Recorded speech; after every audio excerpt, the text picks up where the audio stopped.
My grandmother washed windows for 60 years and not one of them ever showed a streak. Not in the morning sun, not under a porch light, not once. And she never bought a single bottle of Windex in her life. She called that blue spray bottle a swindle. And after 50 years of doing it her way, I know she was right. The trick she used cost about 11 cents a window, and the glass came out so clear you'd reach out to make sure it was really there. Today I'm going to show you exactly how she did it. Here's the thing most people never figure out: a streak isn't dirt. A streak is what the cleaner leaves behind. That blue spray you buy at the store is mostly water with a little ammonia and a whole lot of additives that dry faster than you can wipe them.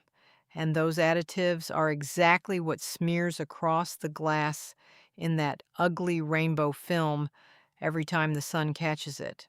My grandmother worked that out at her own kitchen sink back in 1971, standing on a step stool with a bucket and a bottle of vinegar, and she never once looked back. Stay with me, because the fourth trick is the one that changed everything, and the very last one is the reason her windows outshone every neighbor's on the block. So let me walk you through the way she taught me, one step at a time, exactly as she stood at that window and showed me when I was a girl.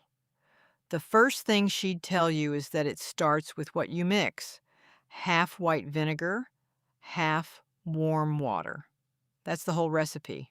A cup of each in a bowl, or fill an old spray bottle straight from the vinegar jug and top it with tap water. She bought vinegar by the gallon at the corner grocery for pocket change, and a gallon lasted her the better part of a year. The vinegar cuts the film that hard water and old cleaner leave behind, and because there's nothing in it but acid and water, there's nothing left to dry into a streak. The store spends good money convincing you that clean has a smell and a color. My grandmother believed clean had neither. Clean was when you couldn't tell the glass was there at all. Now, the second thing, and this is where most people go wrong before they've even started: you never wash a window in direct sunlight. Never. The sun heats the glass, the cleaner dries before your cloth can catch it, and it dries in place as a smear you cannot rub out. My grandmother washed her east windows in the afternoon and her west windows in the morning, always working on the shaded side of the house, following the shade around the place like the hand of a clock. She'd say the sun is not your friend on wash day. Wait for the shade, and the glass gives you all the time in the world. The third thing is the cloth, and this one she was fierce about. No paper towels, ever. Paper towels leave lint, and lint on wet glass is just streaks waiting to happen. She used newspaper for years, the old kind printed with real ink, crumpled into a tight ball. The paper is dense enough that it doesn't shred, and something in the old ink actually polished the glass to a shine. When the newspapers changed their ink and it stopped working the way it used to, she moved to something even better. And I'll tell you what that is in just a minute, because it deserves its own place on this list. Before I go on, if this is the kind of old-fashioned know-how you've been missing, do me a small favor and subscribe. And tap that notification bell so the next one finds you. It costs you nothing, and it keeps this kind of wisdom alive. Now, let's keep going. The fourth trick is the one that changed everything for me, and it's the microfiber cloth. When these first showed up in the stores, my grandmother was already an old woman, and she was suspicious of anything new, but she tried one, and within a week, she'd thrown out every rag in the drawer. A microfiber cloth doesn't push the water around the way cotton does. The tiny fibers grab the moisture and lift it clean off the glass instead of smearing it. Here's how she used it, and the two-cloth method is the whole secret. One cloth damp with the vinegar mix to wash, a second cloth bone dry to buff. You wash the glass with the wet one, top to bottom, corner to corner, and then before it can air dry on its own, you go back over it with the dry one in small, tight circles until the glass squeaks. That squeak is the sound of a job done right. She said, if the glass doesn't sing, you're not finished. The fifth thing is technique, and it sounds small, but it's the difference between a good window and a perfect one. You wash in one direction on the inside of the glass and the other direction on the outside. Up and down on the inside, side to side on the outside. Why?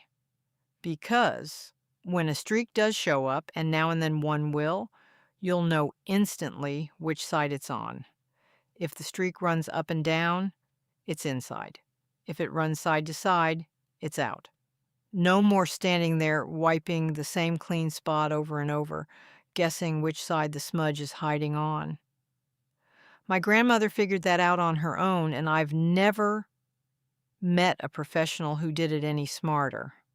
The sixth thing is the corners, because corners are where a lazy job announces itself. Water pools in the corners, and pooled water dries into a cloudy ring every single time.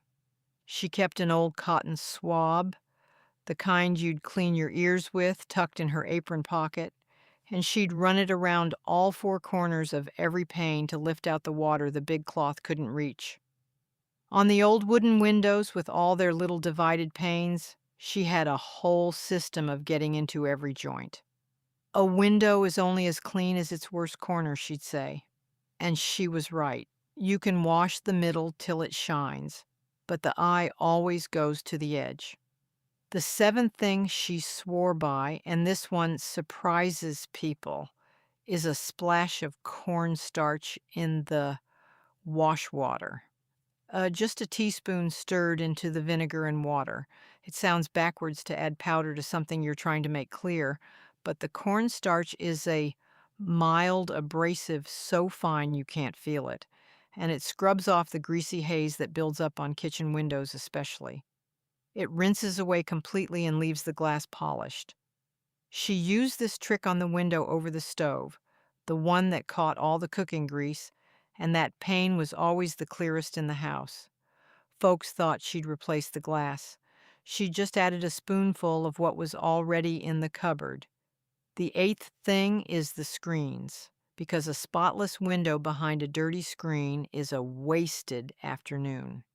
Every spring she'd pull all the screens out, lay them flat on the grass, and hose them down, then scrub them with the same vinegar mix and a soft brush before setting them back. All winter long, a screen collects dust and pollen and city grime, and the first hard rain washes all of that straight down onto your clean glass in muddy little tracks. Clean the screen first, or you'll be washing the window twice. She never skipped it, and her glass stayed clear from spring clear through to fall. If any of this is stirring up a memory of your own grandmother at her windows with a bucket and a rag, leave a like on this so more folks find it. And stay with me because the best is still coming. The ninth thing is what she reached for when the glass had gone truly bad. Years of grime, paint flecks, the sticky residue old tape leaves behind, the hard white spots the sprinkler throws on the outside of the glass. For all of that, she kept a bottle of plain rubbing alcohol under the sink. A little on a cloth cuts through sticker gum and greasy fingerprints that vinegar alone won't budge, and it flashes off so fast it can't leave a streak of its own. For the hard water spots on the outside, she'd lay a vinegar-soaked rag flat against the glass and let it sit 10 minutes to soften the mineral crust, then wipe it clean. Patience did what scrubbing couldn't. She never once reached for one of those harsh chemical scrubbers that promise to strip everything and half the time strip the glass along with it. The 10th thing is one nobody thinks of, and it's the frame and the sill. A clean pane sitting in a filthy frame still reads as a dirty window to anyone walking by. She wiped down the frame, the sill, and the track. The window slides in every time because dirt sitting in that track gets kicked up onto the glass the moment you open or close the window. That little channel at the bottom collects everything: dead bugs, grit, old paint. She kept it clean with a dry brush and a wipe of the vinegar cloth, and because of it, her windows opened smooth and closed tight and never dragged that grime back up onto the glass she'd just finished. Now we're near the end, and the 11th trick is the timing of the whole thing. She washed her windows twice a year and no more. Once in the spring, after the last frost, when the winter grime was thick on the glass, and once in the fall, before the cold set in, to carry that clear glass through the dark months when you need every bit of light you can get. She'd pick an overcast day, never a sunny one, and she'd do the whole house in an afternoon with her bucket and her 2 cloths and her bottle of vinegar. Twice a year, and her windows outshone the neighbors who scrubbed theirs every month with a truck's worth of blue spray. It was never about doing it more. It was about doing it right. And here is the last one, the reason her windows caught the light like no one else's on that street. And I saved it for the end because it's the simplest thing of all and the easiest to skip.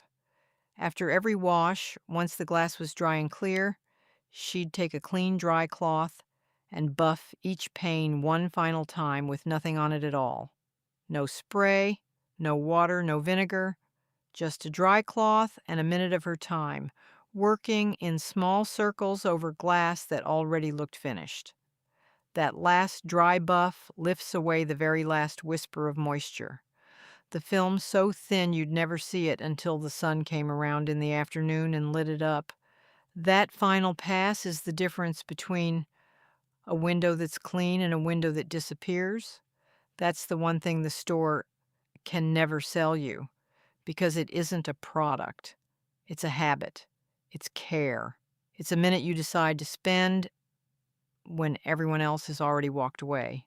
She's gone now, but I still wash my windows exactly the way she taught me at that kitchen sink, with a bowl of vinegar and water and 2 cloths and no blue bottle anywhere in the house. And every spring, when the light pours through that glass so clean you'd swear there was nothing there at all, I think of her up on that step stool, telling me the glass has to sing before you're done. None of these tricks cost more than a few cents. Not one of them needs a thing you can't already find in your kitchen. The stores would rather you never knew, but now you do. If this brought back a memory, or if you're going to try her way this weekend, leave a like so it finds the next person who needs it.